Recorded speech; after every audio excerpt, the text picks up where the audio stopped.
Hi everyone, welcome back. For those of you who are new, I'm Elena Reister and I got my PhD in chemistry. I'm currently a postdoctoral scholar and I'm making these videos to help other people navigate the PhD life.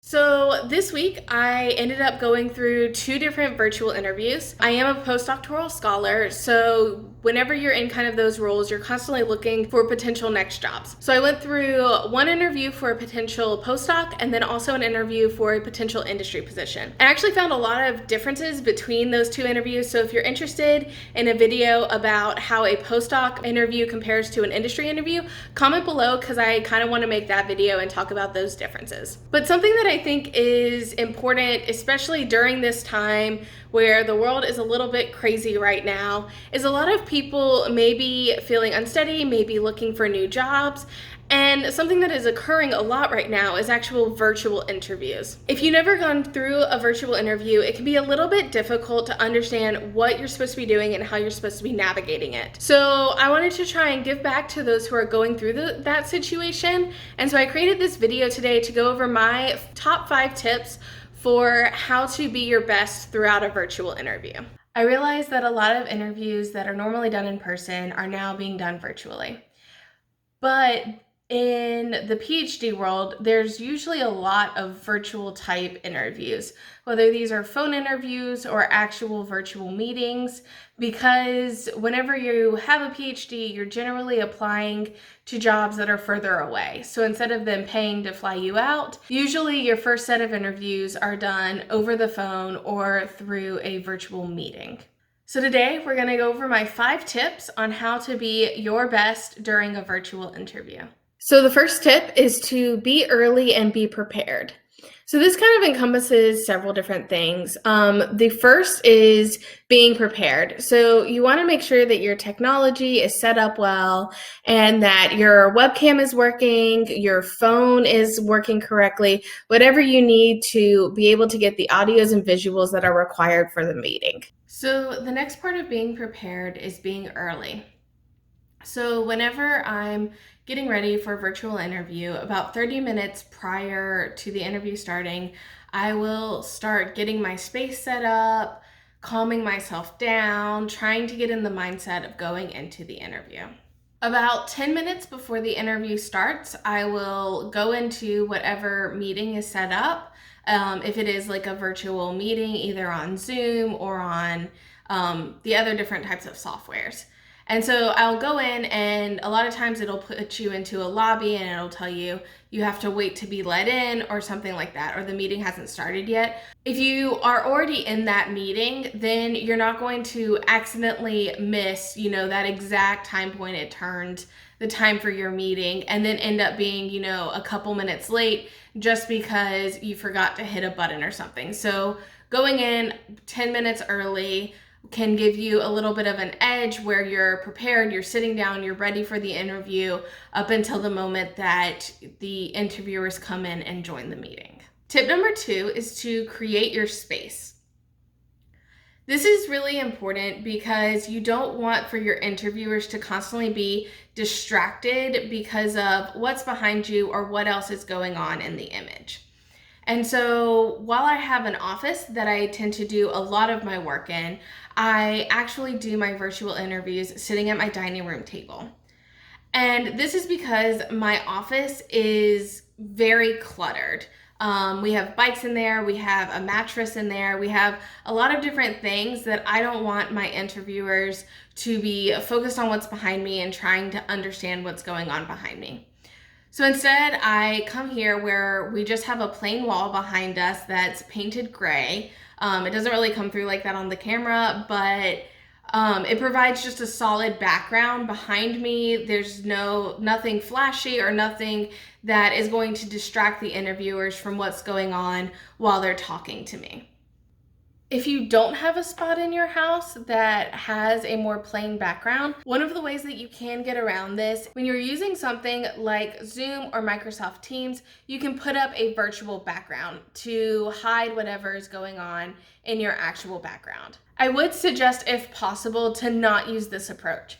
whenever you're using this approach, it is very evident that you are using it. The software, while it is nice, it's not perfect. It doesn't look like that is actually your background. And so your interviewers could be getting distracted whenever it's going in and out on what is you and what is your background, and they know that that is not your actual background. So if you do have any area of your house where you can get a flat, plain background behind you and it's an area that you're comfortable in, you don't want to be doing your virtual interview, next to your toilet, because that's the only area that has a flat background. But if you can get something with that, that is the first thing that I would suggest that you do. And then if not, being able to use some of those virtual backgrounds can be another way to create a really good interview environment. Another thing that can be really important when creating your space is making sure that things like your phone and other things that can distract you are put off to the side. So I usually will silence my phone and put it pretty far away so that I can't really feel if it vibrates or anything, and it's over there. Something that a lot of people might forget about is something like a smartwatch.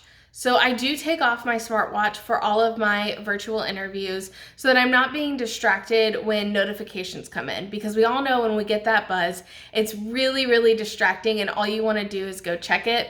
And that's not what's important at that moment. So I take both of these off and I put them out of reach, and so that I'm not distracted by them if anything does happen. I can get easy access to them if for some reason I need to access them during my interview for my interview. But in general, I can leave them, just out of reach, something that I'm not being distracted by whatever is going on by my phone. To also decrease distractions, I suggest closing out almost all of your applications on your computer. So if you have your email open, close that out so you're not getting that notification coming in, telling you what emails you're getting. I would close out your web browsers because this can sometimes slow your connection with the interviewer. And so closing those things out and other applications so you have less risk of your computer potentially crashing or just slowing your connection or distracting you in the middle of your interview. So tip number 3 is eye contact. And this is something that is really difficult when you're doing a virtual interview, especially if you've never practiced this before. So whenever you want to be doing your interview, you want to be looking at the camera lens, not at your image. And this may seem like it's, not that evident, but it's really clear when I'm looking at myself, as I'm doing now, that I'm looking down. And it looks like I'm not looking at the interviewer. And while I can talk to myself and talk about all of these things, I can seem exciting and people will understand that this is obviously a little bit of a different environment, but they're not feeling that one-on-one connection that they would get whenever you're doing an actual interview. So instead, look at the lens itself, and that way your picture is coming across like you are actually talking to that person face to face. And that eye contact can help the interviewer establish trust. It's known that when you keep eye contact more, that people will tend to trust you a little bit more, and you can seem a lot more confident, even though it's something as simple as just looking at your own image or looking at the camera. But this can make a big difference, and I do suggest trying to practice this before you are doing your interview. Don't look at the camera the entire time, because that is just like if you're in an actual interview and all you're doing is staring at one person the entire time. It can make people feel uneasy. Whenever they're talking to you, try and look at them and what they're saying. And then whenever you are talking, make sure you're looking at the camera to talk directly to them. So another big factor when getting ready for your virtual interview is making sure that you are dressed appropriately for your interview. So whatever you would wear to an in-person interview, that is what you need to be wearing for your virtual interview. And this includes even if it is on the phone. Being dressed appropriately for the task at hand sets your mind in the right mood to be professional and can increase your confidence in yourself. When you feel good and you feel like this is what you're supposed to be doing, that's going to come across in how you're acting. My final tip is thank you notes. So whenever you interview in person, it is a common practice to send a thank you note as a follow-up to that interview, whether in an email or a handwritten note. This kind of thanks the interviewer for the time that they've spent seeing if you're a good fit for the opportunity. And it can kind of remind them of you, and it keeps the conversation alive a little bit past your interview. Whenever you're having a virtual interview, you can sometimes forget to send these thank you notes, and I recommend sending an email, and you can send a fairly short email saying basically thank you for your time. I was really excited about the opportunity. Bringing up something that was mentioned specifically in your conversation can also be good. And then saying, I look forward to hearing about the next steps of the process. Please reach out if you have any questions. So I will also include a link below to an article that talks about writing thank you notes after interviews and gives you templates on how to do that, so that if you're struggling with this, you can use those templates on how to follow up with your interview. Thank you guys so much for watching this video. I really hope it was helpful. Again, if you have any experiences with virtual interviews, please comment below. If you would like to see another video on how a postdoc interview compares to an industry interview, let me know that below again too.